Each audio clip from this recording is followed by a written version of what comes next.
গত পর্বে আমরা যেখানে থেমেছিলাম সেখান থেকেই এখন শুরু করছি। সেই ঘটনাটির শেষ অংশে ছিল ওমর ইবনুল খাত্তাবের সেই প্রতিক্রিয়া।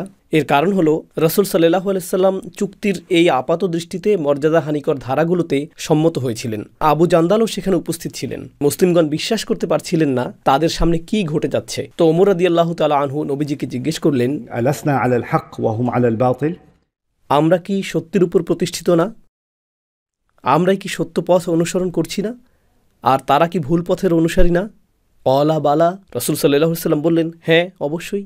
আলাইসা কাতলানা ফিল জান্নাহ ওয়া কাতলাহুম ফিন নার, এটা কি সত্য না যে আমাদের যারা মারা গিয়েছেন তারা জান্নাতে রয়েছেন আর তাদের যারা মারা গিয়েছে তারা জাহান্নামে রয়েছে? অলা বালা। তিনি বললেন, হ্যাঁ অবশ্যই। ক্বালা ফাফিমা নু'তি আদ-দুনিয়া ফি আনফুসিনা, তাহলে কেন আমরা হস্ত অবনমিত করছি এবং তাদের সামনে হাত পাচ্ছি? কেন আমরা দুর্বল অবস্থান গ্রহণ করছি? কারণ হাত পাতার অর্থ হলো আপনি ভিক্ষা চাইছেন, অথবা তোমরা যাই বলবে আমরা তাই মেনে নিব, যেন আমরা দুর্বল অবস্থানে রয়েছি। কেন আমরা তাদেরকে দুর্বলতা প্রদর্শন করছি? ওয়া নারজি' ওয়া লিমা ইয়াহকুমুল্লাহু ওয়া লিমা ইয়াহকুমুল্লাহু বাইনানা ওয়া বাইনাহুম, আমরা কেন ফিরে যাচ্ছি না যাতে আমাদের এবং তাদের মধ্যে আল্লাহই ফয়সালা করে দেন? আমরা আল্লাহর সিদ্ধান্তের অপেক্ষা করতে পারি। ক্বালা ইয়া ইবনাল খাত্তাব ইন্নী রাসূলুল্লাহ সাল্লাল্লাহু আলাইহি ওয়াসাল্লাম, তিনি বললেন, হে খাত্তাবের পুত্র, আমি নিঃসন্দেহে আল্লাহর রাসূল, ওয়া লান ইউদাইয়ি'নি আল্লাহ, আর আল্লাহ আমাকে অথবা আমার এই মিশনকে ব্যর্থ হতে দিবেন না। ফানতালাকা ইবনুল খাত্তাব ওয়া লাম ইয়াসবির মুতাগায়্যিদান, ওমর ইবনুল খাত্তাব হেঁটে চলে গেলেন।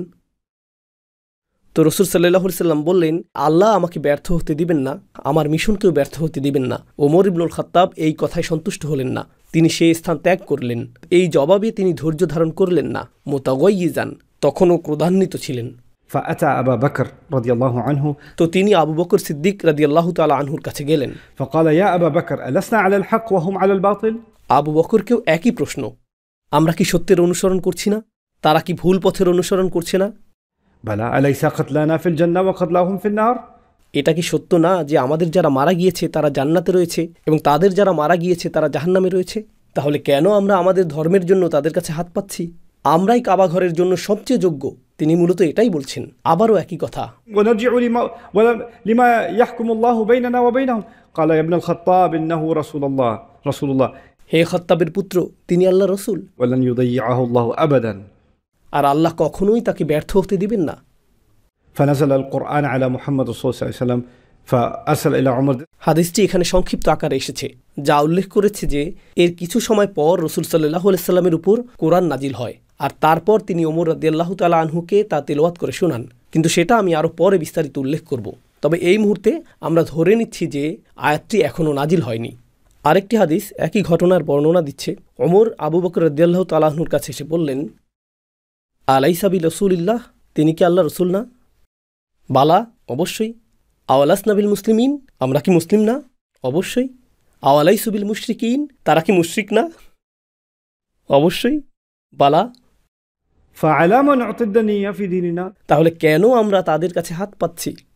ইয়া ওমর, আবু বকর সিদ্দিক রেগে গেলেন এবং বললেন, হে ওমর, ইলজাম গাজরাহু, অর্থাৎ তোমার ঘোড়ার লাগাম আঁকড়ে ধরে রাখো। এটা একটা চিত্রকল্প যেখানে প্রভু ঘোড়ার উপরে বসে আছেন আর ভৃত্য ঘোড়ার লাগাম ধরে তার সাথে হাঁটছে। আর আপনি যখন ঘোড়ার লাগামের সেই দড়ি ধরে রাখেন, এই চিত্রকল্পের অর্থ হলো আপনি আপনার প্রভুর প্রতি অনুগত এবং তাকে সম্মান প্রদর্শন করছেন। তো আবু বকর আর সিদ্দিক ওমর রাদিয়াল্লাহু তাআলা আনহুকে বলছেন, ঘোড়ার লাগামটি হাতছাড়া করো না, তোমার নিজের অবস্থান উপলব্ধি করো, সীমার ভিতরে প্রবেশ করো, তুমি সীমা অতিক্রম করছো। ফাইন্নী আশহাদু আন্নাহু রাসূলুল্লাহ, আমি সাক্ষ্য দিচ্ছি যে তিনি আল্লাহ রসুল। ক্বালা ওমর, ওয়া আনা আশহাদু আন্নাহু রাসূলুল্লাহ, আর ওমর বললেন, হ্যাঁ হ্যাঁ, আমিও সাক্ষ্য দিচ্ছি যে তিনি আল্লাহ রসুল।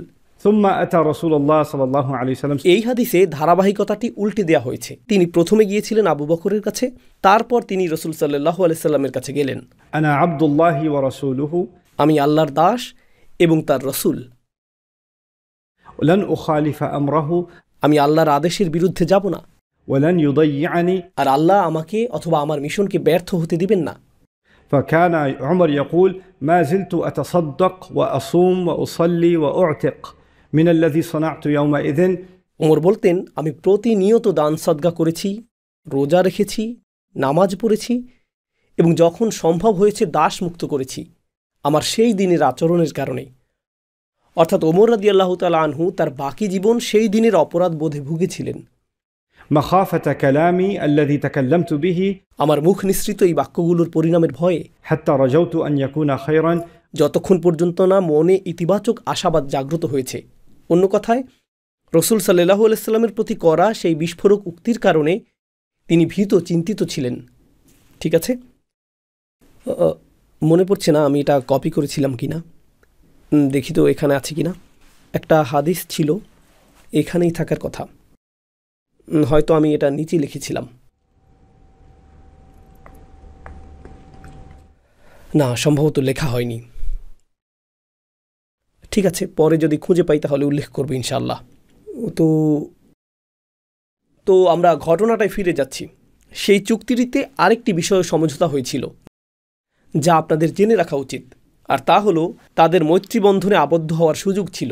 তো শর্তটি ছিল, আমরা 10 বছর যাবৎ একে অপরের সাথে যুদ্ধ করব না, আর এই সময়ের ভিতর তোমরা যদি কারো সাথে মৈত্রী সম্পর্ক করতে চাও সেটা তোমরা পারবে। আর মৈত্রী সম্পর্ক বলতে কি বোঝায় তা আপনাদের বলছি। প্রাচীন আরবি ভাষায় উলাইয়াহ বলতে কি বোঝাতো?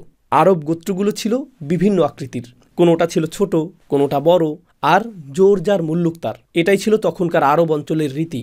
তো আপনি যে কোনো গোত্র দ্বারা যে কোনো সময় আক্রান্ত হতে পারেন, যখন তখন। কিছু সাধারণ নিয়মকানুন ছিল, যেমন নারী এবং শিশুকে হত্যা করা যাবে না, কিন্তু আপনার উট যদি আমার পছন্দ হয় আর এটা যদি উন্মুক্ত স্থানে বাঁধা থাকে, আমি এটা চুরি করতে পারবো। আমি আপনাকে হত্যা করার চেষ্টা করব না, আমি সর্বোচ্চ চেষ্টা করব আপনাকে হত্যা না করার জন্য। কিন্তু আপনার উটটিকে আপনি নিজে যদি সুরক্ষিত না রাখেন, যদি আপনার লোকবল না থাকে, আমি হয়তো আপনার উটটি নিয়ে যাব। তো প্রত্যেকেই এখানে লক্ষ্যবস্তু। আর এই চোরদের মধ্যে পারস্পরিক একটা বোঝাপড়া ছিল, আমরা একে অপরের নারী ও পুরুষদের হত্যা করব না। ঠিক আছে? তো বড় গোত্রগুলো সবসময় ছিল ভীতিকর বিশাল কুকুরের মতো, আর ছোট গোত্রগুলো সর্বদা এই ভয়ে শঙ্কিত থাকত যে বড় গোত্রগুলো যখন ইচ্ছা এসে যা ইচ্ছা লুট করে নিয়ে যাবে, আমাদের করার কিছুই থাকবে না। এটা স্কুলের বিরতিতে বুলিং করার মতো। এটাই ছিল তাদের রীতি। কিন্তু তারপর তাদের মধ্যে উলাইয়ার ধারণা সৃষ্টি হলো। এর অর্থ হলো একটি ছোট গোত্র অন্য 2টি বা 3টি ছোট গোত্রের কাছে যায়, অথবা ছোট একটি গোত্র মাঝারি ধরনের একটি গোত্রের কাছে যায় এবং বলে, তোমরা কি আমাদের ওয়ালি হবে? আমরা একে অপরের মিত্র হব। এর অর্থ হলো আমরা একে অপরের সাথে ব্যবসা করব, একে অপরের মাঝে বৈবাহিক সম্পর্ক করব, আমরা একে অপরকে অর্থ ধার দিব, পশুগুলোর জন্য একই কূপ ব্যবহার করব, আমরা একে অপরকে চাষাবাদে সহায়তা করব, ব্যবসায়িক গোপনীয়তা ভাগাভাগি করব, ইত্যাদি ইত্যাদি। আমরা শক্তিশালী অর্থনৈতিক, সামাজিক, পারিবারিক, রাজনৈতিক বন্ধন গড়ে তুলব। ঠিক আছে? উদাহরণস্বরূপ, বিভিন্ন ক্ষেত্রে যুক্তরাষ্ট্র কানাডার সাথে একরকম সম্পর্ক গড়েছে, অথবা জার্মানি এবং ডেনমার্কের মধ্যকার সম্পর্কটিও এরকম। পৃথিবীর বিভিন্ন দেশেরই একের সাথে অপরের শক্তিশালী সম্পর্ক রয়েছে।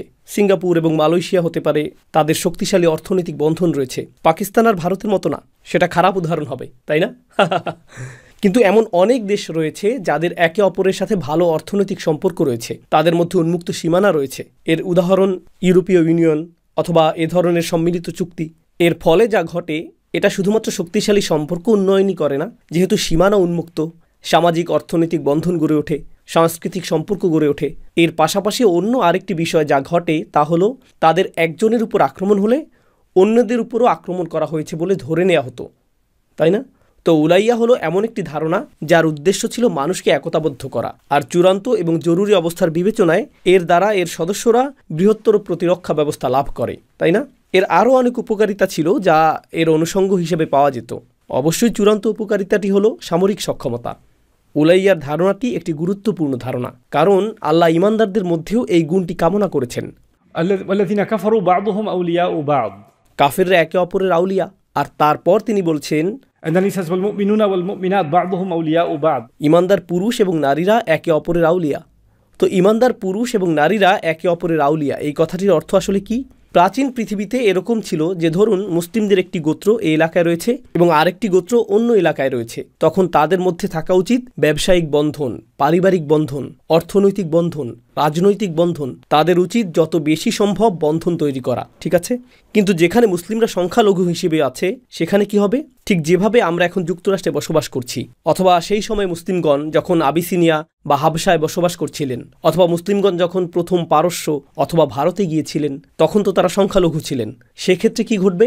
সেক্ষেত্রে হয়তো একটি এলাকায় মুসলিমদের ছোট একটি জনসংখ্যা রয়েছে আর অন্য এলাকায় হয়তো আরেকটি ছোট জনসংখ্যা রয়েছে। তাদের একে অপরের সাথে সম্পর্কযুক্ত হওয়ার জন্য সুযোগ সৃষ্টি করতে হবে। অথবা মুসলিমগণ যখন প্রথম পারস্য অথবা ভারতে গিয়েছিলেন তখন তো তারা সংখ্যালঘু ছিলেন, সেক্ষেত্রে কি ঘটবে? সেক্ষেত্রে হয়তো একটি এলাকায় মুসলিমদের ছোট একটি জনসংখ্যা রয়েছে, অন্য একটি এলাকায় হয়তো আরেকটি ছোট জনসংখ্যা রয়েছে। তাদের নিজেদের মধ্যে বন্ধন সৃষ্টি করতে হবে। আপনারা আমার সামনে এসে আমার বক্তব্য শুনছেন, কিন্তু সম্ভাবনা রয়েছে যে আপনাদের অনেকেই একে অপরকে চিনেন না। আর যে বিষয়টাতে আপনাদের মিল রয়েছে তা হলো সেই স্থানটি যেখানে আপনারা সকলে জুতা রেখেছেন অথবা যেখানে গাড়ি পার্ক করেছেন। কিন্তু এটা ছাড়া আমাদের মধ্যে এক অভিন্ন তেমন কোনো বিষয় নেই। আমরা একে অপরের পরিবার সম্পর্কে জানি না, যার অর্থ যদিও এটাকে সম্প্রদায় হিসাবে বিবেচনা করছি, আমাদের মধ্যে আসলে কোনো উলাইয়া নেই। প্রকৃত অর্থে এটা নেই। উলাইয়া অর্থ কি?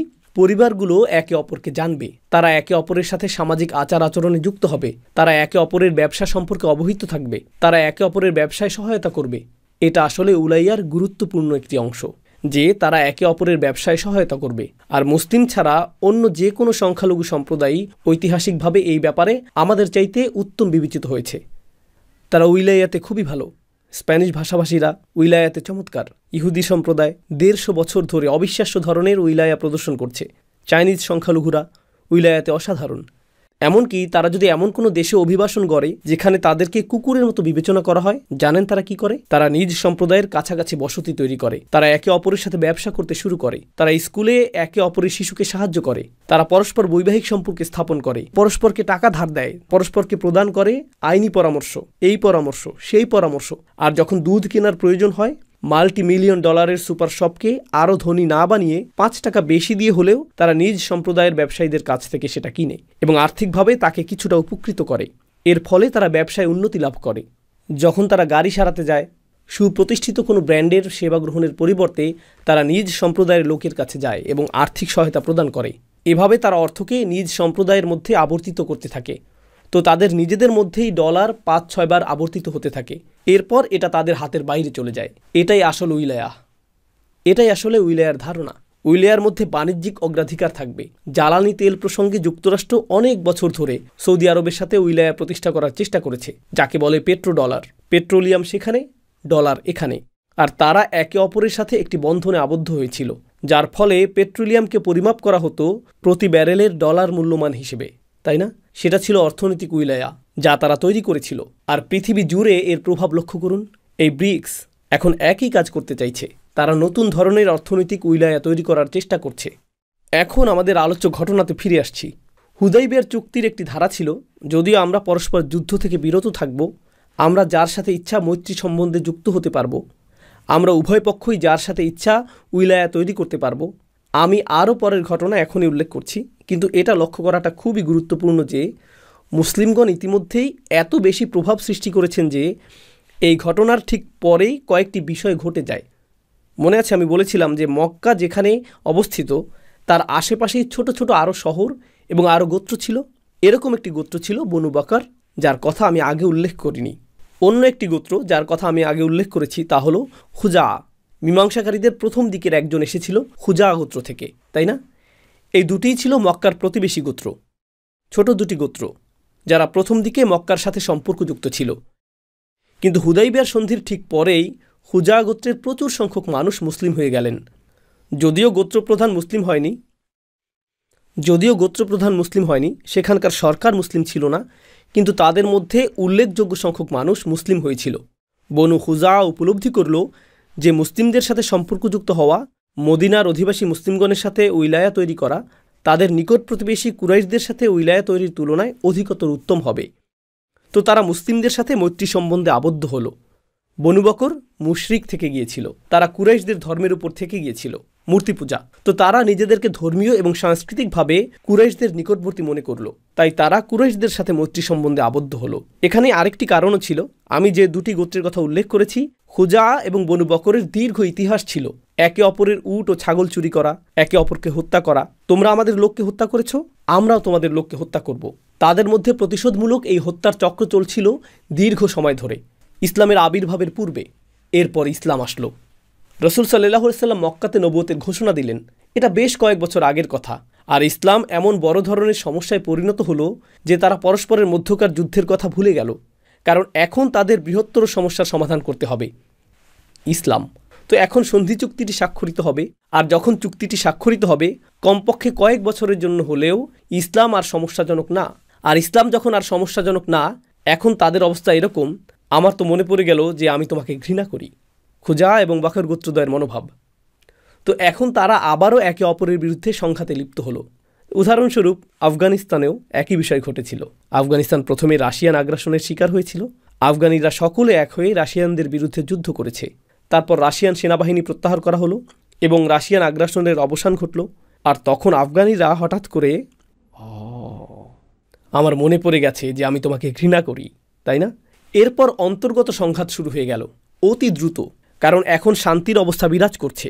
এরপর এটা শুরু হলো কিছুটা হলেও মানব প্রকৃতিরও অংশ, তাই না? একটি পরিবারে যখন কোনো জরুরি বিষয় সামনে আসে সকলেই সেই বিষয়টির প্রতি মনোযোগী হয়, যদিও তারা এর আগে বিরোধী লিপ্ত ছিল। যখন সেই জরুরি অবস্থার অবসান হয় আবারও পরস্পরকে ঘৃণা করা শুরু করে, আবারও পুরনো নাটকের সূচনা হয়, তাই না? তো মৈত্রীর এই বিষয়টি কিছু সময় পর আসবে, কিন্তু আমি আপনাদেরকে এই বিষয়ে সচেতন করছি। যে কারণে আমি এখন এই প্রসঙ্গ উল্লেখ করলাম তা হলো, ইতিমধ্যেই মুসলিমগণ কতটা শক্তিশালী হয়ে গিয়েছেন যে মক্কার প্রতিবেশী গোত্রটি মুসলিমদের সাথে মৈত্রী সম্পর্ক স্থাপন করছে মক্কার সাথে সম্পর্ক তৈরির পরিবর্তে। এটা দূরের কোনো এলাকা না, যার কারণে তারা বলতে পারে যে মক্কা আমাদের থেকে অনেক দূরে, আমরা ভৌগোলিকভাবে মুসলিমদের নিকটবর্তী, তাই তাদের সাথে মৈত্রী চুক্তি করছি। বরং এটা বেশ দুঃসাহসিক সিদ্ধান্ত, কারণ আপনি মক্কার ঠিক পাশেই রয়েছেন আর আপনি সম্পর্ক তৈরি করছেন মক্কার শত্রুদের সাথে। আপনি আতঙ্কিতও না যে মক্কা আপনাকে আক্রমণ করে বসবে। এর জন্য আতঙ্কিত না হওয়ার একমাত্র কারণ এটা হতে পারে যে আপনি মূলত উপলব্ধি করতে পেরেছেন যে মক্কাবাসীরা কী ধরনের ক্ষমতাহীন এবং সামর্থ্যহীন হয়ে পড়েছে। এটাই একমাত্র কারণ যার জন্য আপনি এটা করার দুঃসাহস দেখাতে পারেন, তাই না? তো এটা ছিল মক্কাবাসীদের দুর্বলতার একটা রাজনৈতিক বহিঃপ্রকাশ, কিন্তু বিষয়টা আগেই উল্লেখ করলাম। এখন ما فرغ رسول الله صلى الله عليه وسلم من قضية كتابة الصلح قال لأصحابه তো রসুল সাল্লাল্লাহু আলাইহি সাল্লাম যখন চুক্তি লিপিবদ্ধকরণ সম্পন্ন করলেন, তিনি তার সাহাবীগণকে বললেন, কুরাইশদের শক্তির দুর্বলতার যে বিষয়টি আমি এইমাত্র বললাম সেটা এখনো ঘটেনি। কেউই তখনও ভালো বোধ করছে না। আমরা বিষয়টা জানলাম বলে কিছুটা ভালো বোধ করছি, কিন্তু সাহাবীগণ তখন ভালো বোধ করছিলেন না। তারা শুধু জানতেন যে আবু জান্দালকে ফেরত পাঠাতে হবে এবং চুক্তির প্রত্যেকটি ধারা আমাদের বিরুদ্ধে গিয়েছে, এর প্রত্যেকটি ধারা আমাদের বিপরীতে গিয়েছে। আর কুরাইশদের যেহেতু মৈত্রী স্থাপনের স্বাধীনতা রয়েছে, আল্লাহ ভালো জানেন যে ভবিষ্যতে তারা কী ধরনের মৈত্রী চুক্তি করবে। এটা হয়তো আমাদের জন্য আরও বড় সমস্যার কারণ হতে পারে। আমরা যদি তাদের প্রতিবেশী গোত্র খুজার সাথে মৈত্রী করে থাকি, হতে পারে তারাও আমাদের পাশের কোনো গোত্রের সাথে মৈত্রী বন্ধনে আবদ্ধ হবে, যেভাবে রাশিয়া কিউবার সাথে মৈত্রী চুক্তি করেছে। এখন যুক্তরাষ্ট্রের জন্য কিউবা থেকে মিসাইল আক্রমণের একটা শঙ্কা রয়েছে। তারা যদি এভাবে ঘরের কাছেই পৌঁছে যায় সেটা হবে সমস্যাজনক। ঠিক এই কারণেই কসোভোতে ঘটে যাওয়া মুসলিম গণহত্যায় যুক্তরাষ্ট্র হস্তক্ষেপ করেছিল। আপনাদের মনে থাকার কথা, তাই না? কসোভোর মুসলিমরা গণহত্যার শিকার হচ্ছিলেন, আর জাতিসংঘ এটা দেখছিল আর উপভোগ করছিল। আর ইউরোপের বিভিন্ন দেশের জাতীয় নেতারা বলেছিল যে এটা আসলে ইউরোপের জন্য ভালো, কারণ এর দ্বারা মুসলিম দূষণ থেকে ইউরোপ মুক্ত হচ্ছে। কারণ তারা ইউরোপকে সম্পূর্ণরূপে খ্রিস্টান দেখতে চাইছিল এবং তারা এটাকে ধর্মনিরপেক্ষ রাখতে চাইছিল। তো এই গণহত্যায় তাদের কোনো সমস্যা ছিল না। তখন প্রেসিডেন্ট ক্লিন্টন হস্তক্ষেপ করলেন। সেই শান্তিরক্ষী বাহিনীটি মূলত আমেরিকার সৈন্য দিয়েই গঠিত হয়েছিল। আমি কয়েকবার কসোভো গিয়েছি, 90%-এরও বেশি মানুষ মুসলিম, কিন্তু তাদের অবস্থা মুসলিমদের মতো, কারণ দীর্ঘ সময় ধরে তারা রাশিয়ার অধীনে ছিল আর এখন তারা নিজেদের ইসলামকে নতুনভাবে আবিষ্কার করছে। কিন্তু তারা আমেরিকাকে ভালোবাসে। আমি পৃথিবীর যত জায়গায় ভ্রমণ করেছি এমন কোনো জাতি নেই যারা আমেরিকাকে নিয়ে উপহাস করতে ছাড় দেয়, একমাত্র কসোভো ছাড়া। আপনি আমেরিকান? ও আচ্ছা আচ্ছা আচ্ছা। তারা গাড়িতে আমেরিকান রেডিও শোনে, তারা আমেরিকানদের মতো আচরণ করে, আমেরিকানদের মতো কথা বলার চেষ্টা করে। ফ্রান্সে গিয়ে যদি আপনি আমেরিকার কথা উল্লেখ করেন তারা বলবে, হ্যাঁ, এটা ভিন্ন সংস্কৃতি। কিন্তু এরকমটা কেন?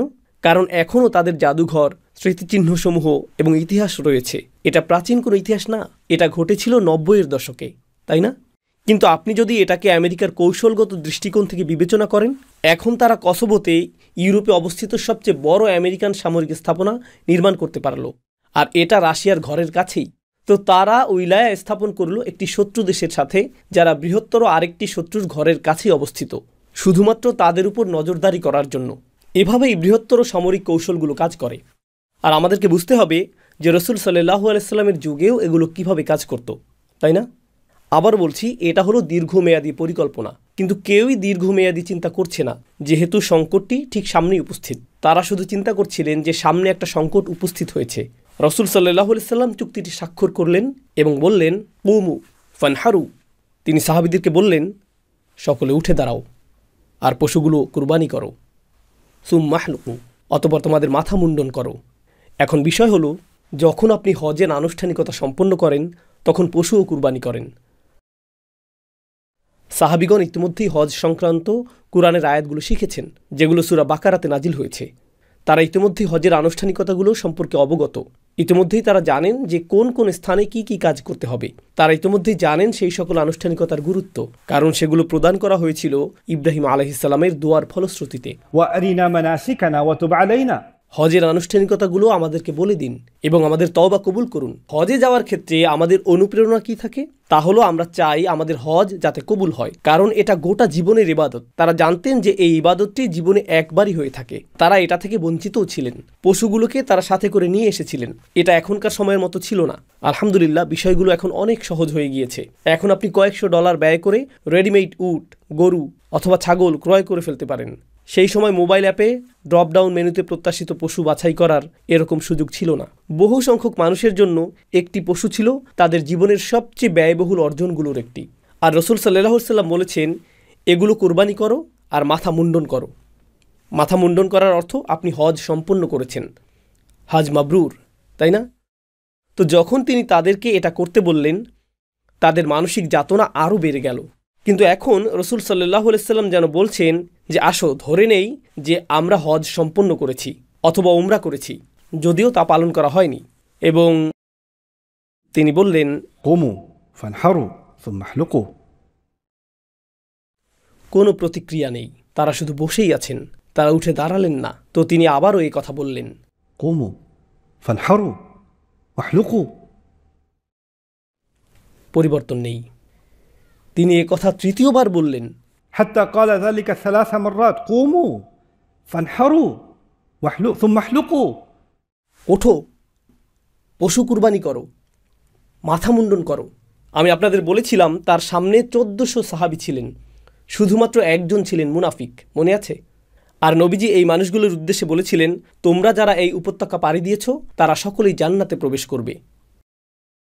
তারা ছিলেন ঈমানদারদের মধ্যেও বাছাইকৃত। তারা ছিলেন রসুল সাল্লাল্লাহু আলাইহি সাল্লামের প্রতি সবচাইতে অনুগত মানুষ। তাদের কারণেই আজ এই উম্মাহ পৃথিবীর মোট জনসংখ্যার 20%। এই মানুষগুলোর কারণেই। এই মানুষগুলো সম্পর্কে আল্লাহ বলছেন, রাদিয়াল্লাহু আনহুম ওয়া রাদু আনহু। আল্লাহ তাদের প্রতি সন্তুষ্ট, তারাও আল্লাহর প্রতি সন্তুষ্ট। তাদের সম্পর্কে আল্লাহ বলছেন, ওয়াকালু সামি'না ওয়া আতা'না। আলোচ্য ঘটনায় তারা শুনলেন, কিন্তু তারা কি আনুগত্য করলেন? না, তারা শুধু শুনলেন, তারা আবারও শুনলেন, এরপর আবারও শুনলেন, কিন্তু তারা আনুগত্য করলেন না। মাত্র কয়েক ঘন্টা আগে সাকিফ গোত্রের নেতা উরওয়া যখন কুরাইশদের কাছে ফিরে গিয়েছিল, সে কি বলেছিল? তিনি যখন কোনো কিছুর আদেশ করেন, তার সাহাবীগণ সে আদেশ পালনের জন্য একে অপরের সাথে প্রতিযোগিতায় লিপ্ত হয়। ইবতাদারু, তারা একে অপরের সাথে প্রতিযোগিতায় লিপ্ত হয়। কে তার আদেশ প্রথমে পালন করবেন, কে সর্বপ্রথম তার আদেশ মানবেন, এটাই তাদের প্রকৃত মনোভাব। আর আকস্মিকভাবেই আবু বকর বসে রয়েছেন, উঠছেন না। উমর বসে আছেন, ওসমানও বসে আছেন। প্রথম সারির সাহাবীগণ সেখানে বসে আছেন। তারকা সাহাবীগণের প্রত্যেকেই সেখানে বসে আছেন। তাদের কেউই উঠছেন না। আর রসুল সাল্লাল্লাহু আলাইহি সাল্লাম কথাটা 3 বার বললেন। এটা হলো গোটা সিরাতের মাঝে রসুল সাল্লাল্লাহু আলাইহি সাল্লাম এবং তার সাহাবীদের মধ্যকার সবচেয়ে বিব্রতকর পরিস্থিতি। এরকমটা এর আগে কখনোই কোনো সময়ই ঘটেনি। প্রকৃতপক্ষে তারা সেই মানুষ, যখন নবীজি একটি স্বপ্ন দেখলেন, তিনি বলেননি যে এটা কোরআন, বরং তিনি বলেছিলেন তিনি একটি স্বপ্ন দেখেছেন যে তারা হজ করছেন। আর তারা জানতেন যে এর অর্থ মৃত্যু, কারণ মুনাফিকরা পর্যন্ত তাদের মক্কা যাওয়ার সংবাদে আনন্দিত হয়েছিল, কারণ সেখানে তারা মৃত্যুমুখে পতিত হবেন। তারা উঠে দাঁড়ালেন এবং মক্কায় রওনা দিলেন কোনো প্রশ্ন ছাড়াই। আর এখন এই প্রথমবারের মতো তারা উঠছেন না, তারা বসেই আছেন। فلما لم يقم منهم أحد। যখন তাদের মধ্যে একজনও উঠলেন না, دخل على أم سلمة। রাসূল সাল্লাল্লাহু আলাইহি সাল্লাম তার তাঁবুতে ফিরে গেলেন, উম্মে সালামার কাছে। মুসলিমদের অবস্থা তো বিপর্যস্ত। কিন্তু রাসূল সাল্লাল্লাহু আলাইহি সাল্লামের অবস্থা প্রকৃতপক্ষেই এখন বিপর্যস্ত হওয়ার কথা। কারণ এতগুলো বছরের এত পরিমাণ দুঃখ দুর্দশা যা নবীজি সহ্য করেছেন আল্লাহর সন্তুষ্টির জন্য, একমাত্র বিষয় যার মাধ্যমে আল্লাহ তার হৃদয়ে প্রশান্তি দান করেছিলেন তা হল তার নিবেদিত প্রাণ সাহাবীগণ। এটাই আল্লাহ তার রাসূলকে প্রদান করেছিলেন। আল্লাহ তাকে রাজপ্রাসাদ দান করেননি, স্মৃতিস্তম্ভ, অট্টালিকা, বিশাল নগরী প্রদান করেননি, কিন্তু তাকে একদল সাহাবী প্রদান করেছিলেন, তাই না? তিনি বলতেন, আল্লাহ আল্লাহ ফি আসহাবি, আল্লাহকে ভয় করো, আল্লাহকে ভয় করো আমার সাহাবীদের ব্যাপারে। فمن أبغضهم فببغضي أبغضهم, যে তাদেরকে ঘৃণা করে কারণ সে আমাকে ঘৃণা করে, ومن أحبهم فبحبي أحبهم, আর যে তাদেরকে ভালোবাসে কারণ সে আমাকে ভালোবাসে ফলে তাদেরকেও ভালোবাসে। তারা ছিলেন রাসূল সাল্লাল্লাহু আলাইহি সাল্লামের অমূল্য রত্ন। আর প্রথমবারের মতো তিনি অনুভব করলেন যে তিনি যেন তাদের হারাতে বসেছেন। প্রথমবারের মতো তিনি অনুভব করলেন যে কিছু একটা হারিয়ে গেছে। এই সাহাবীদের মধ্যে এক বিন্দু পরিমাণ মুনাফিকও ছিল না। এই সমাবেশে কোনো মুনাফিক ছিল না। মুনাফিকরা সবাই মদিনাতে আনন্দে আছে এই ভেবে যে তারা যায়নি। তো ওনারা ছিলেন বিশ্বাসীর ওপর বিশ্বাসী ইমানদার, তারাই আল মুমিনুন। তাদেরকে আমরা বলবো السابقون الأولون من المهاجرين والأنصار। সূরা তাওবায় যেমনটা এসেছে, মুহাজির এবং আনসারদের মধ্যকার প্রথম সারির এবং অগ্রসর মানে ইমানদারগণ উভয় দলই এর অন্তর্ভুক্ত। তিনি উম্মে সালামার কাছে গেলেন, فذكر لها ما لقي من الناس, তিনি তাকে বললেন যে সাহাবীদের সাথে কি ঘটেছে। এর দ্বারা কি বোঝাচ্ছে? তিনি কেবলমাত্র আল্লাহ রসুলই ছিলেন না, বরং তিনি সেনা প্রধানও ছিলেন। তিনি সেই সেনাবাহিনীর প্রধান। আর তার পরবর্তী নেতৃত্বের অবস্থানে যারা ছিলেন তাদের মধ্যে রয়েছেন আবু বকর সিদ্দিক এবং ওমর ইবনুল খাত্তাবের মতো ব্যক্তিগণ। আপনার কল্পনায় এমনটা আসতে পারে তিনি হয়তো তাদের কোনো একজনকে ডেকে বলবেন, এদিকে আসো, আমি তোমার সাথে আলাদাভাবে কথা বলতে চাই, আসো তোমার পরামর্শ শুনি। এই যাত্রায় প্রথম দিকে নবীজি সাহাবীদেরকে জিজ্ঞেস করেছিলেন, আমরা কি হজ করতে যাব নাকি যুদ্ধ করতে যাব? আবু বকর সিদ্দিক কথা বলেছিলেন এবং তাকে সহায়তা করেছিলেন জনমতকে সঠিক লক্ষ্যে ধাবিত করার জন্য। কিন্তু এই মুহূর্তে নবীজি তাদেরকেও পেলেন না। এখন তিনি কার কাছে গেলেন? তিনি তার স্ত্রীর কাছে গেলেন। বৈবাহিক সম্পর্ক কেমন হওয়া উচিত? এটা তার রোমান্টিক বা কাল্পনিক কোনো চিত্র নয়, বরং এটা আসলে বিবাহের মৌলিক একটি প্রাণসত্তা। বিবাহের অন্যতম উদ্দেশ্য হলো আপনার জীবনে এমন কেউ উপস্থিত থাকা যার সাথে এমন কথা বলতে পারেন যে কথা আপনি অন্য কারো সাথেই বলতে পারেন না। এটাই বিয়ের উদ্দেশ্য। এটাই রাসূল সাল্লাল্লাহু আলাইহি সাল্লামের সুন্নাহ। এখন এই কথাটা বলা খুবই সহজ। এই কথাটা বলা অত্যন্ত সহজ। সম্প্রতি এক তরুণের সাথে আমার সাক্ষাৎ হয়েছে, খুবই তরুণ, কিন্তু মাশাআল্লাহ সে কলেজে বেশ ভালো করেছে, তার ফুল টাইম কাজ রয়েছে, সে স্বনির্ভর। তরুণ যুবকদের যেমনটা হওয়া উচিত। তার বয়স এখনও 20ও হয়নি, কিন্তু সে বিয়ে করে ফেলেছে। তাকে নিয়ে আমি গর্বিত, কারণ আপনি যদি আগেভাগেই দায়িত্বশীল হয়ে উঠতে পারেন তা আপনার জন্যই ভালো, তাই না? তো একটা মেয়েকে তার ভালো লাগলো, মেয়ের পরিবারে প্রস্তাব পাঠালো, আলহামদুলিল্লাহ তাদের বিয়ে হয়ে গেল। ঠিক আছে, ভালো। কয়েক মাস পর তার সাথে আমার দেখা হলো। আমি বললাম, বিবাহিত জীবন কেমন চলছে? সে বলল, ভিন্ন রকম। আর সেই শুরু সেই দীর্ঘশ্বাসটি আমাকে সব কিছু জানিয়ে দিল। আমি বললাম, বুঝতে পেরেছি ছোট ভাই, দুশ্চিন্তার কিছু নেই। বিষয়গুলো কেমন হবে এই ব্যাপারে তার মাথায় আগে থেকেই একটি চিত্র ঠিক করা ছিল।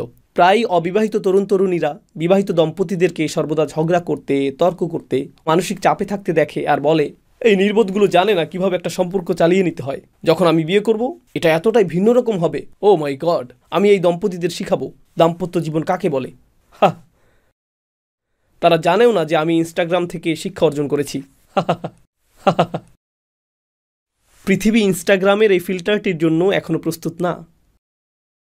সমস্যা হলো আপনি এই ধরনের আস্থা এবং সম্পর্ক তৈরি করতে পারবেন না, এরকম নাজুক অবস্থায় থাকতে পারবেন না যে এমন কাউকে আপনি আপনার সবচেয়ে বড় সমস্যাগুলো খুলে বলবেন, আর 0.001% সম্ভাবনাও আপনার মনের মাঝে থাকবে না যে আপনার স্বামী বা স্ত্রী যাকে বিষয়টি বলেছেন তিনি বলবেন না যে, এখন তুমি অবাক হচ্ছ, নিজের দিকে লক্ষ্য করো, আমি কি তোমাকে বলিনি যে তোমার এটা করা উচিত না? তিনি উল্টো আপনাকেই দোষারোপ করছেন। কারণ আপনার যদি দোষারোপ করার মতো কারো প্রয়োজন হয় তাহলে আপনাকে এই সিদ্ধান্ত নিতে হয় যে আপনি কি সবচেয়ে নিকটতম মানুষটির দ্বারা অপমানের শিকার হতে চান, নাকি আপনি নীরবতা অবলম্বন করবেন। আর বেশিরভাগ মানুষ যাদের সামান্য পরিমাণ বিচক্ষণতা রয়েছে তারা নীরবতা অবলম্বনকেই বাছাই করেন। প্রতিবার আপনি যখন নীরবতা অবলম্বনকে বাছাই করবেন, আপনারা স্বামী বা স্ত্রীর কাছ থেকে 1 ইঞ্চি দূরে সরে যান। এরপর পরবর্তী সময় যখন নীরব থাকবেন 1 ইঞ্চি দূরে সরে যাবেন। আর এভাবে 1 বছরের মধ্যেই আপনি আপনার স্ত্রী বা স্বামীর কাছ থেকে কয়েক মাইল দূরে সরে যাবেন। আপনি তার পাশে বসে থাকবেন, কিন্তু তখনও আপনি নিজের সাথে কথোপকথন চালাবেন নীরবে। তখন তিনি যদি প্রশ্ন করেন, কি চিন্তা করছো তুমি? আপনি বলবেন, কিছুই না, আমি শুধু চিন্তা করছিলাম যে ইউটিউবে কি দেখব, চিন্তা করছিলাম যে আমার একটু ঘুমানো প্রয়োজন। এটা কিন্তু আপনি আসলে চিন্তা করছেন না, আপনি মিথ্যা বলছেন। কারণ আপনি জানেন যে এই মানুষটির সাথে মনের কথা খুলে বলতে পারবেন না, সে সেই রকম মানুষ না। কারণ আপনি আগেও তার সাথে এরকম কথা বলার চেষ্টা করেছেন, আর যখন আপনি তার সাথে কথা বলেছিলেন সেই কথোপকথনটি আপনাকে শিক্ষা দিয়েছে যে এই মানুষটি এই কথা বলার মতো মানুষ না। আপনি অভিজ্ঞতা থেকে শিক্ষা পেয়েছেন। আর বেশিরভাগ মানুষের ক্ষেত্রেই বৈবাহিক সম্পর্কটি এরকম হয়ে দাঁড়ায়। এটা আসলেই বেশ দুঃখজনক। এটা মানসিক বন্দিদশায় বসবাসের মতো অবস্থা। এটা এরকমই হয়ে যায়। এই অসাধারণ হাদিসটিতে কথা বলার মতো রাসূল সাল্লাল্লাহু আলাইহি ওয়াসাল্লামের কাছে কেউ ছিল না, কিন্তু তিনি তার স্ত্রীর সাথে কথাটি বলতে পেরেছিলেন। এটা আপনাকে যা শিক্ষা দেয় তা হলো, এই নারীগণ একটি বিষয় বুঝতে পেরেছিলেন, রাসূল সাল্লাল্লাহু আলাইহি ওয়াসাল্লাম তাদেরকে এই বিষয়টি শিক্ষা দিয়েছিলেন এবং তারাও বিষয়টি শিখেছিলেন। তারা বুঝতে পেরেছিলেন যে বিবাহের মূল তত্ত্ব আসলে এটাই। লক্ষ্য করুন, আমার বাবা মায়ের সাথে আমার একটা সম্পর্ক রয়েছে, আর আপনাদের সকলেরই তা রয়েছে, যাদের বাবা মা জীবিত থাকার নিয়ামতটি এখনও রয়েছে। বাবা মায়ের সাথে কারোরই সম্পর্ক সহজ না, আমি সত্য কথা বলে দিলাম। কেউ সহজ বাবা মা পায় না। আপনি বলতে পারেন, আমি আমার মাকে খুব ভালোবাসি। আপনি তো আপনার মায়ের সাথে তর্ক করেন, আপনি আপনার বাবার সাথে নাটকীয়তা দেখান। প্রত্যেকেই তার বাবা মায়ের সাথে কিছুটা হলেও নাটকীয়তা করে থাকে। কিন্তু আমাদের বাবা মায়ের সাথে সম্পর্ক যতই খারাপ হোক, আমরা তাদেরকে বাছাই করিনি, আর তারাও আমাদেরকে বাছাই করেননি। বাছাইয়ের কাজটা স্বয়ং আল্লাহ করেছেন। তো যে নাটকীয়তাই ঘটে, আপনার বাবা মায়ের সাথে যে জটিলতাই তৈরি হোক, আপনাকে একটি উপায় খুঁজে বের করতে হবে যাতে অবিল ওয়ালিদাইনি ইহসানা এ অনুযায়ী চলতে পারেন। আপনাকে এটা করতে হবে। এটাই আল্লাহ আপনার জন্য বাছাই করেছেন। কাউকে তো ফেরাউনের ঘরেও জন্ম নিতে হবে, কাউকে তো আবুল আহাবের ঘরেও জন্ম নিতে হবে। তো এটা কঠিন। ওয়াবিল ওয়ালিদাইনি ইহসানা। আপনাকে সর্বোচ্চ চেষ্টা করতে হবে, খুঁজে বের করতে হবে যে কিভাবে এর সমাধান করবেন। কেন? কারণ এই সম্পর্কগুলো মানব সৃষ্ট না।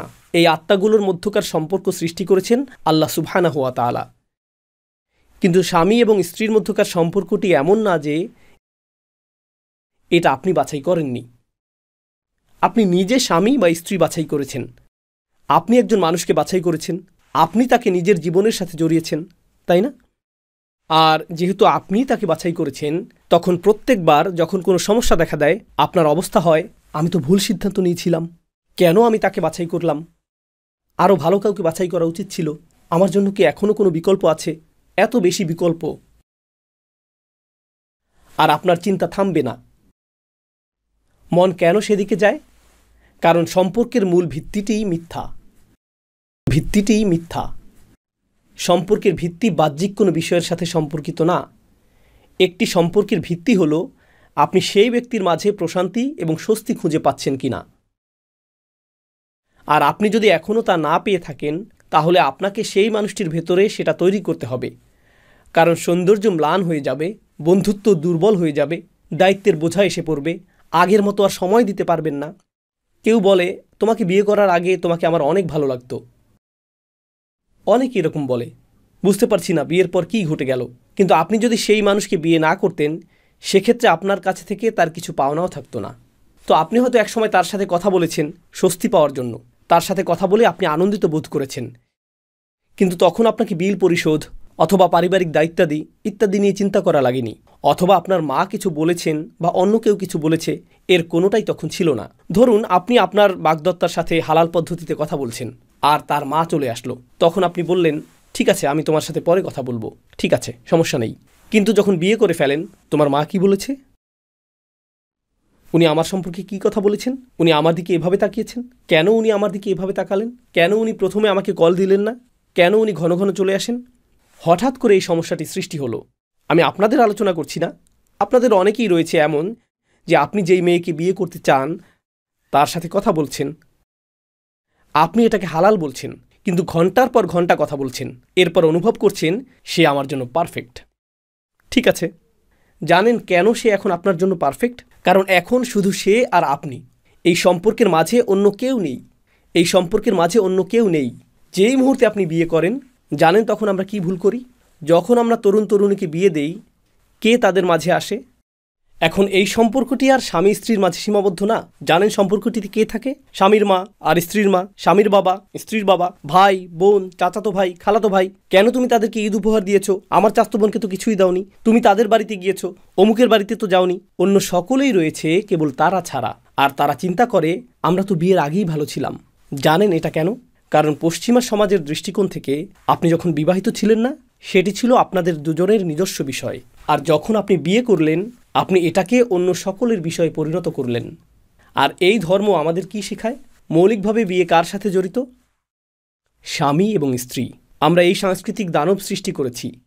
আমরা এখন বৈবাহিক সম্পর্কটিকে এমনভাবে নির্ধারণ করেছি সংখ্যালঘু মুসলিম সম্প্রদায়গুলোতে এবং সারা পৃথিবী জুড়েই আমরা বৈবাহিক সম্পর্কটিকে এমনভাবে নিরূপণ করেছি যার ফলাফল শোচনীয় হতে বাধ্য।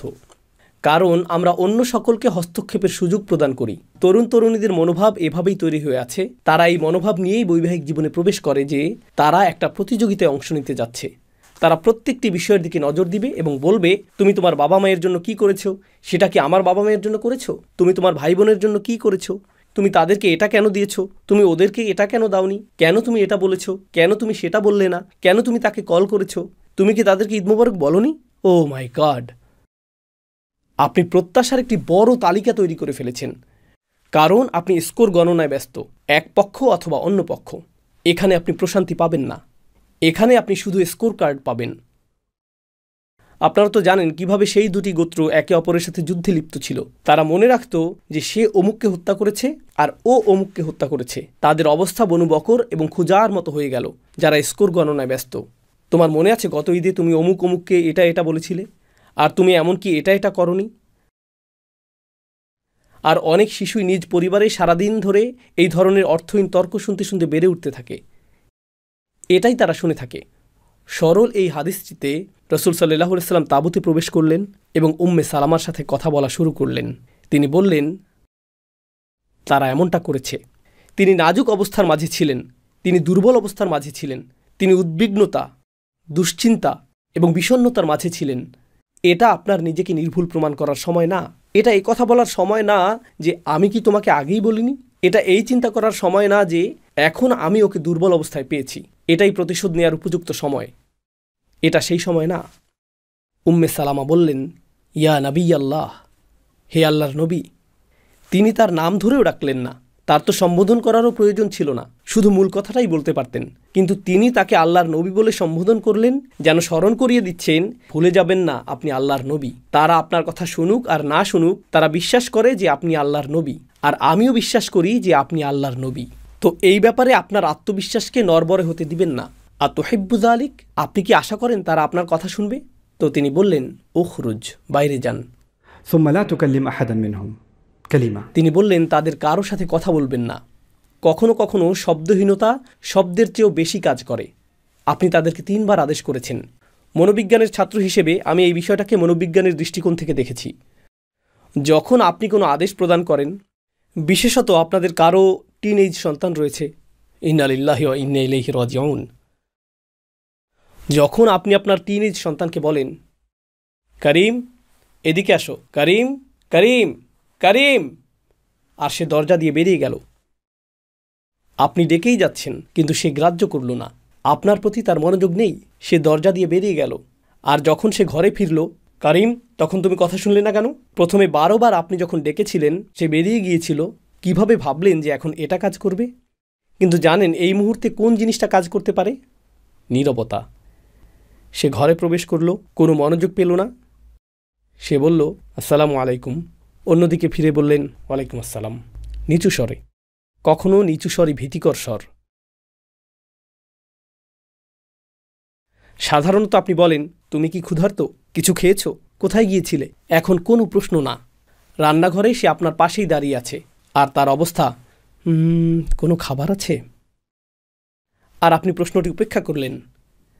আর এর পরিবর্তে আপনি জাইনাবের সাথে কথা বলছেন। জাইনাব, এদিকে আসো। আর আকস্মিকভাবেই কারিমের অবস্থা।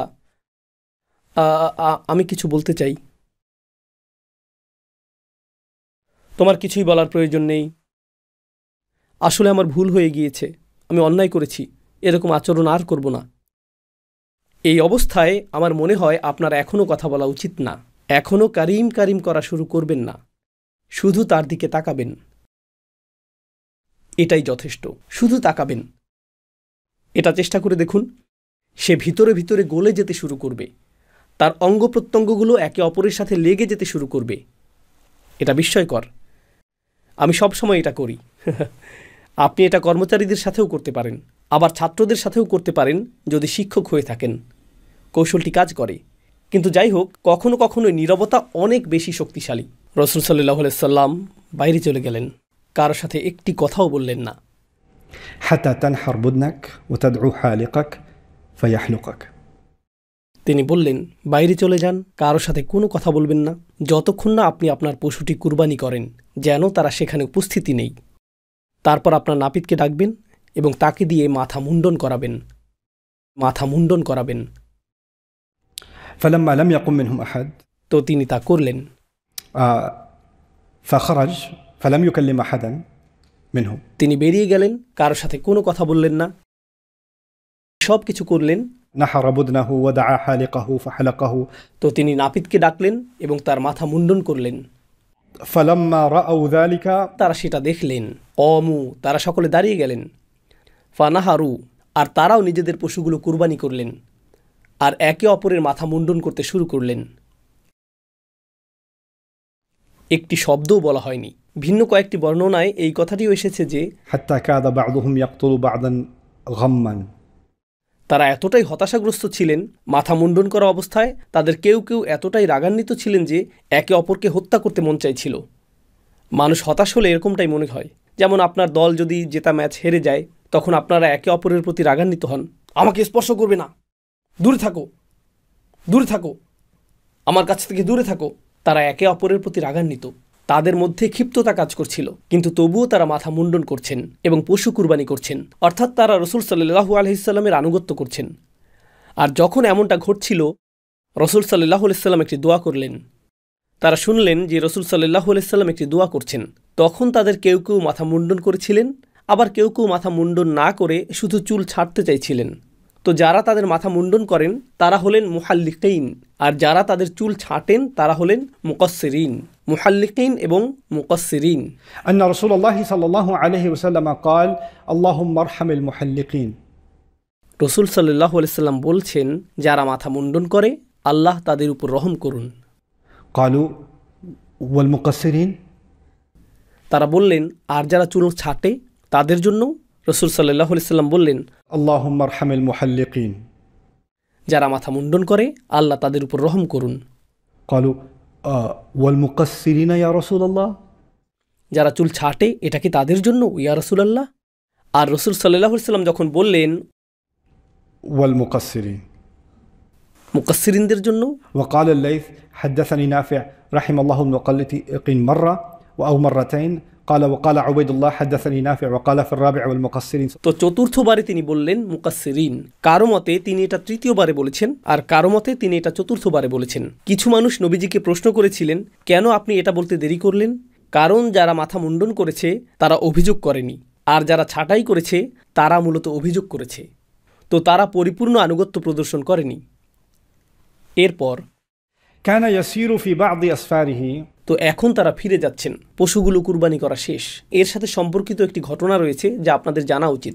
যে পশুগুলো কুরবানি করা হয়েছিল সেগুলোকে মক্কায় পাঠিয়ে দেওয়া হয়েছিল। তারা আমাদেরকে হজ করতে দেয়নি, কিন্তু তারা আমাদের পশুর মাংস উপভোগ করবে। কুরাইশরা এই মাংস পাবে।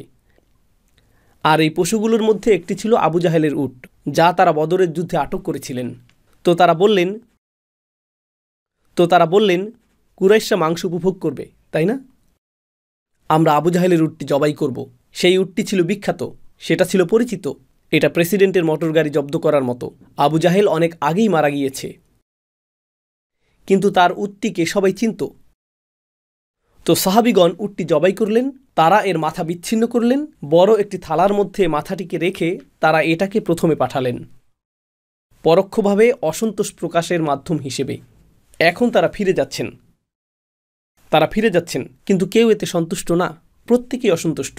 وكان يسير في بعض أسفاره وعمر بن الخطاب يسير معه ليلا নবীজি কয়েকজন সদস্যের একটি দলকে সাথে নিয়ে ভ্রমণ করছিলেন, আর ওমর ইবনুল খাত্তাব তার সাথে রাতে ভ্রমণ করছিলেন। فسأله عمر بن الخطاب عن شيء কোনো বর্ণনা এসেছে ওমর ইবনুল খাত্তাব তার ঘোড়ার গতি বাড়িয়ে রাসূল সাল্লাল্লাহু আলাইহি সাল্লামের নিকটে আসলেন, কিছু জিজ্ঞেস করার চেষ্টা করলেন। فلم يجبه رسول الله صلى الله عليه وسلم নবীজি তার প্রশ্নের জবাবে কোনো কথা বললেন না। ثم سأله অতঃপর তিনি আবারও আসলেন এবং আবারও জিজ্ঞেস করলেন, فلم يجبه তিনি কোনো জবাব দিলেন না। ثم سأله তৃতীয়বারের মতো জিজ্ঞেস করলেন, فلم يجبه তিনি কোনো জবাব দিলেন না।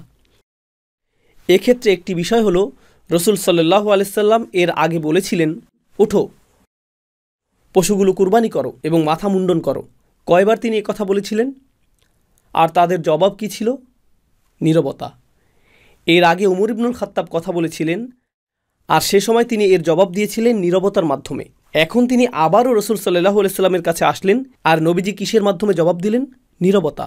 এটা প্রতিশোধ না, কিন্তু কখনো কখনো শিক্ষক, আর এই ক্ষেত্রে রাসূল সাল্লাল্লাহু আলাইহি সাল্লাম ছিলেন অভিভাবকও, তার সেই অনুভূতিটা তার অনুসারীকে বোঝানোর প্রয়োজন ছিল। কখনো কখনো আমরা উপলব্ধি করতে পারি না যে আমাদের আচরণের কারণে অন্য ব্যক্তি কেমন অনুভব করছে। এখন তিনি বুঝতে পারলেন যে সেই অনুভূতিটা কেমন। এর আরেকটা দৃষ্টিভঙ্গি হলো, কল্পনা করুন যে আপনি আল্লাহ রসুলের সাহাবী, আর আপনি মনে আঘাত পাচ্ছেন যে আপনার কথার জবাব দেওয়া হয়নি। তাহলে নবীজি কতটা আঘাত পেয়েছিলেন, যিনি অনুসারীদের কাছ থেকে এরকম ব্যবহার পেয়েছিলেন? তো ওমর এটা উপলব্ধি করতে পারলেন এবং তিনি আসলেই খারাপ বোধ করলেন। একটি বর্ণনা এসেছে, তিনি তার উটটিকে ছুটিয়ে দিলেন, তিনি কাফেলা থেকে কয়েকশো ফিট সামনে ছুটে গেলেন। তো এখন ওমর একাকী চলছেন, আর অন্য সকলে একসাথে রয়েছে। আর তিনি নিজেকে বললেন, ফাকিলাত উম্মু উমর, ওমরের মা সন্তান হারা হোক। তার নিজের সম্পর্কেই বলছেন, অর্থাৎ আমার অস্তিত্ব বিলীন হওয়া উচিত, এর আগে আমি মারা গেলেই ভালো হতো। نظرت رسول الله صلى الله عليه وسلم 3 مرات, তুমি আল্লাহ রসুলকে বিরক্ত করলে 3 বার। এটা ওমর নিজেকে বলছেন। وكان ذلك لا يجيبك وكل ذلك, তুমি রাসূল সাল্লাল্লাহু আলাইহি সাল্লামের সাথে 3 বার কথা বলতে চেয়েছো, আর প্রত্যেকবার তিনি তোমার কোনো জবাব দেননি। قال عمر فحركت بعيري ثم تقدمت امام الناس, তো আমি আমার উটটিকে ছুটিয়ে দিলাম, লোকদের কাছ থেকে বেশ সামনে চলে গেলাম। وخشيت ان ينزل في قرآن, আর আমি এতটাই শঙ্কিত হয়ে গেলাম যে মনে হলো আমার ব্যাপারে হয়তো কোরআন নাজিল হবে, কারণ এর চেয়ে কম গুরুত্বপূর্ণ বিষয়েও কোরআন নাজিল হয়েছে। এক নারী এসে রাসূল সাল্লাল্লাহু আলাইহি সাল্লামকে প্রশ্ন করেছিলেন, এর জন্য কোরআন নাজিল হয়েছে। একজন অন্ধ ব্যক্তি রাসূল সাল্লাল্লাহু আলাইহি সাল্লামের কাছে এসেছিলেন, এর জন্য কোরআন নাজিল হয়েছে। কোরআন এই সকল কারণে নাজিল হয়েছে, আর এটা তো বেশ বড় ব্যাপার। তো আমি আসলেই ভয় পেয়ে গিয়েছিলাম, কয়েকটি আয়াত হয়তো নাজিল হবে, আর স্থায়ীভাবে আমাকে হয়তো এই আয়াতগুলো পাঠ করতে হবে, যা আমার নিজের ব্যাপারে। فلما نشبت ان سمعت صارحا يصرخ بي, আমি যখন আমার চিন্তায় ডুবেছিলাম, তখন শুনতে পেলাম যে কেউ একজন আমাকে ডাকছে, অর্থাৎ নবীজি তোমাকে ডাকছেন। ওমর, নবীজি তোমাকে দেখা করতে বলেছেন। لقد خشيت ان يكون نزل في قرآن, ও আমি জানি তিনি তো এখন আমার ব্যাপারে নাজিল হওয়া কোরআনের আয়াত শোনাবেন, এটা আমার ব্যাপারেই হবে। এখন আমি কি করব? فجئت رسول الله صلى الله عليه وسلم فسلمت عليه, তো আমি রাসূল সাল্লাল্লাহু আলাইহি সাল্লামের কাছে আসলাম এবং তাকে সালাম জানালাম।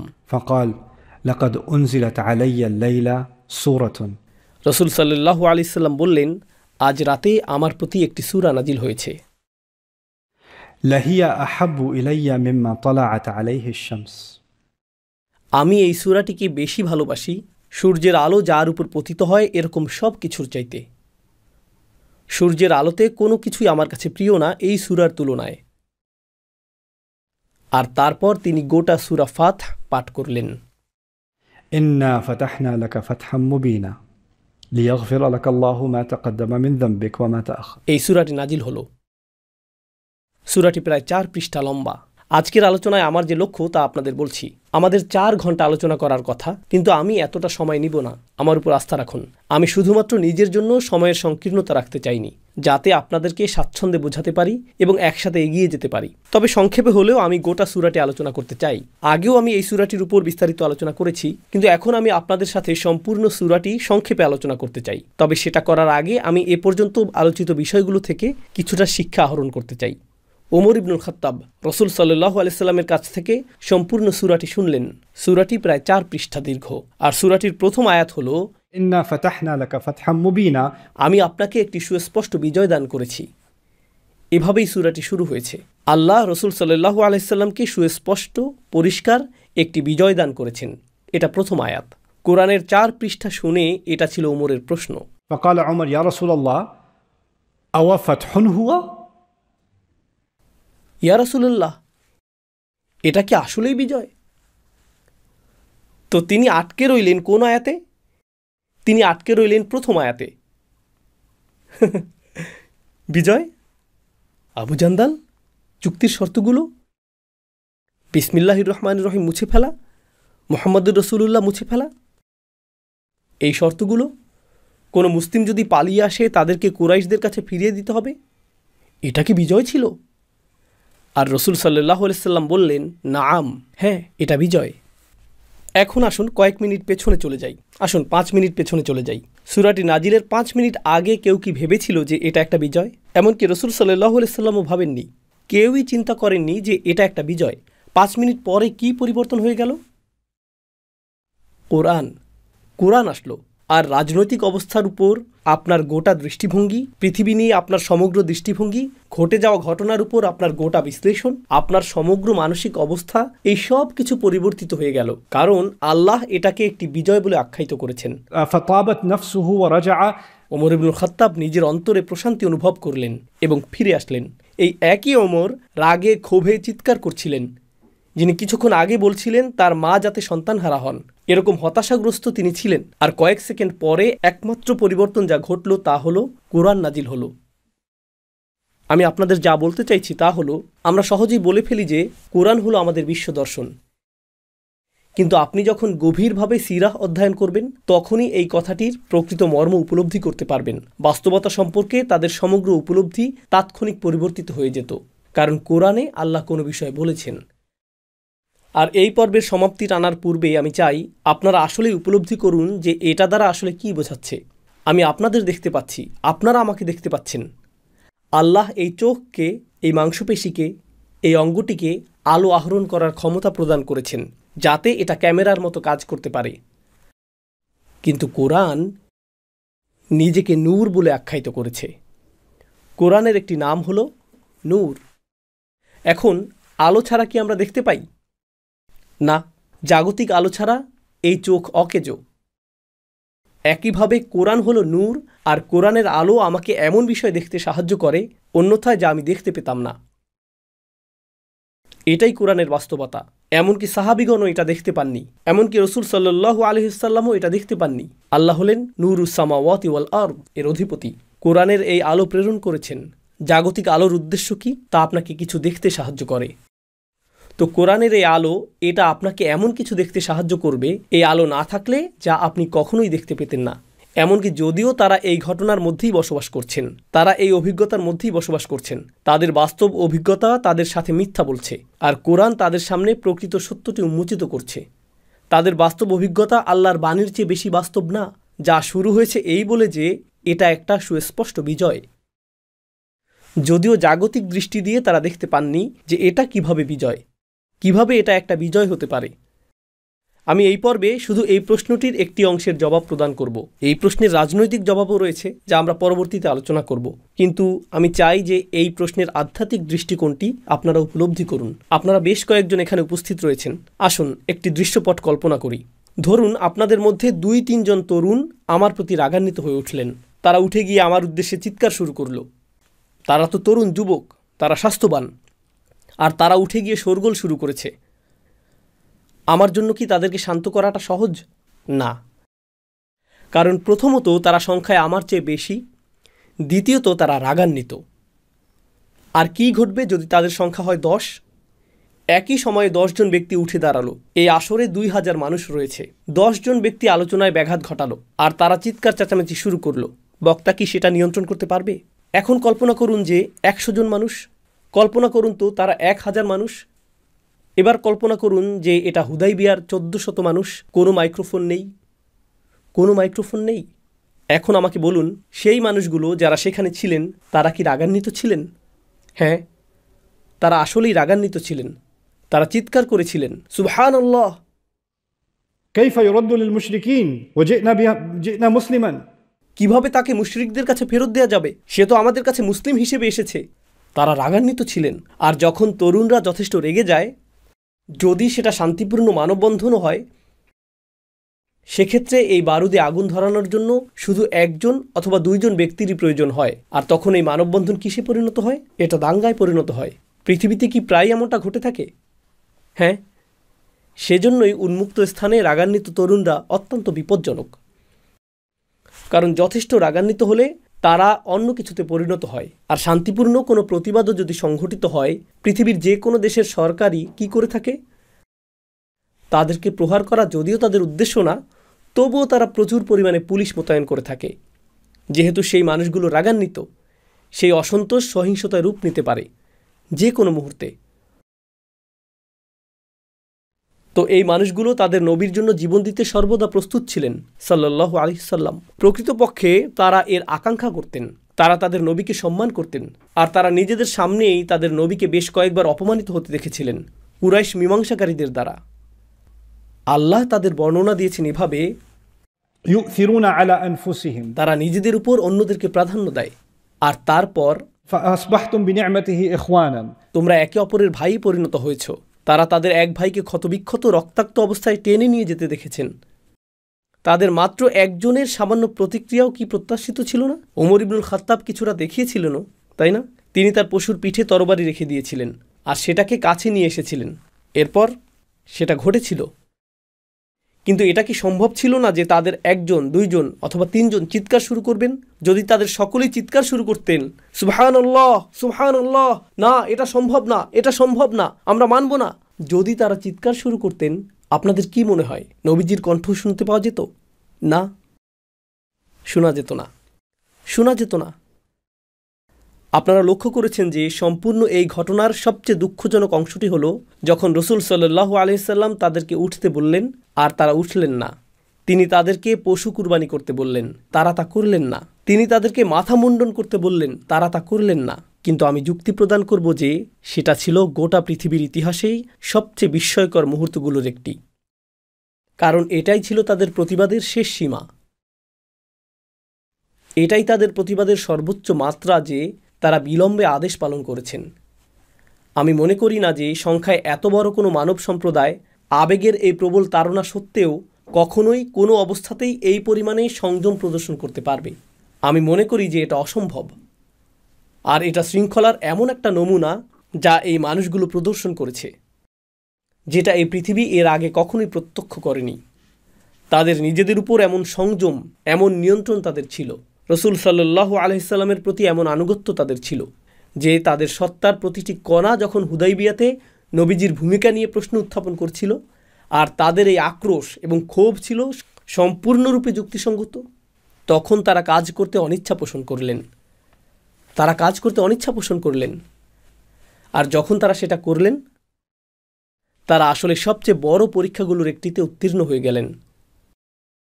আর তা হলো সামর্থ্য, সক্ষমতা এবং শক্তি থাকা সত্ত্বেও বিদ্রোহাত্মক তৎপরতা অবলম্বন করা থেকে বিরত থাকা। আপনার যখন শক্তি না থাকে তখন সংযত থাকাটা এক জিনিস। ধরুন কোনো ব্যক্তি আপনার সাথে অন্যায় করেছে আর তাকে উচিত শিক্ষা প্রদানের সামর্থ্য আপনার আছে, কিন্তু আপনি তা থেকে বিরত থাকলেন কারণ রাসূল সাল্লাল্লাহু আলাইহি সাল্লাম আপনাকে বিরত থাকতে বলেছেন। তারা দেখাতে সক্ষম হয়েছিলেন যে তারা হলেন এই পৃথিবীর সবচেয়ে শক্তিশালী মানব সমষ্টি। রাসূল সাল্লাল্লাহু আলাইহি সাল্লামকে এই পৃথিবীর সবচেয়ে শক্তিশালী মানব সম্পদ দেয়া হয়েছিল। সবচেয়ে চমৎকার মানুষগুলো আসলে আল্লাহ রাসূল সাল্লাল্লাহু আলাইহি সাল্লামকে চূড়ান্ত যে বিজয় প্রদান করেছিলেন তা হলো তার সাহাবীগণ। যারা এই ভ্রমণে অংশ নিয়েছিলেন তাদেরকে তিনি ইতিমধ্যে জানিয়ে দিয়েছিলেন যে তোমরা সকলে জান্নাতে প্রবেশ করবে। আল্লাহ যদি চাইতেন কুরাইশরা আত্মসমর্পণ করত, এই ভ্রমণটি সফল হজ যাত্রায় পরিণত হতো, আল্লাহ সেটা ঘটাতে পারতেন। কিন্তু আল্লাহ সেটা চাননি। আল্লাহ চেয়েছিলেন এই যাত্রাটি যাতে বাধাগ্রস্ত হয়, সাহাবিগণ যাতে আশাহত হন, তারা যাতে সেই ক্রোধ অনুভব করেন, আর তারপর আল্লাহ এই সূরাটি নাজিলের সিদ্ধান্ত নিলেন। এটাই ছিল আল্লাহর পরিকল্পনা। আর এই গোটা সূরাটির উদ্দেশ্যই ছিল একটি জিনিসকে সংজ্ঞায়িত করা, বিজয়। এটাই মূলত এর উদ্দেশ্য। এখন আমি আপনাদেরকে যেমনটা বলেছিলাম, যদি এই কক্ষে লাল বাতি জ্বালানো থাকতো তাহলে সকলকে কেমন দেখাতো? সকলকে লাল রঙের দেখাতো। যদি সবুজ বাতি থাকতো তাহলে সকলকে কেমন দেখাতো?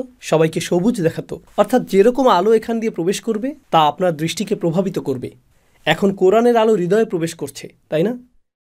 তাই সেটাও আমার আত্মিক দৃষ্টিকে প্রভাবিত করবে। অন্য কথায়, এই সূরাটি নাজিলের আগে আমার মনে বিজয়ের একটা সংজ্ঞা ছিল, ফাতহ। আমার কাছে সেটা বিজয় ছিল না। সূরাটি নাজিল হওয়ার পর আমার কাছে কোরআন থেকে অনুপ্রাণিত বিজয়ের নতুন সংজ্ঞা রয়েছে, যা বিজয় নিয়ে আমার আগের সংজ্ঞাটি থেকে সম্পূর্ণ ভিন্ন, তাই না? এই বিজয়ই আল্লাহ আমাদেরকে দিচ্ছেন।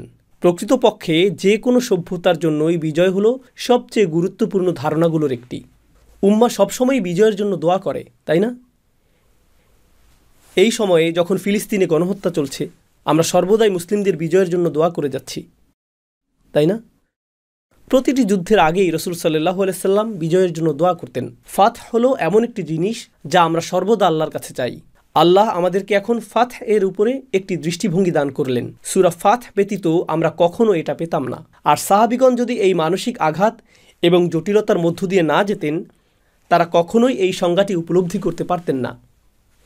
অন্য কথায়, সূরা ফাতহে আমাদেরকে এই যে সংজ্ঞাটি প্রদান করা হলো, এই সংজ্ঞাটি অর্জন করার জন্য সাহাবীদেরকে প্রচুর ত্যাগ স্বীকার করতে হয়েছিল। বুঝতে পারছেন?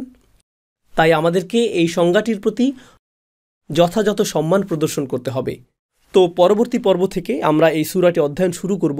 ইতিহাস থেকে হয়তো কিছু কথা বলবো, আর তারপর কিছুটা দ্রুত গতিতে সূরাটির অধ্যয়ন শুরু করব, এবং সেক্ষেত্রে কিছু কিছু বিষয়ে বেশি মনোযোগ দিব।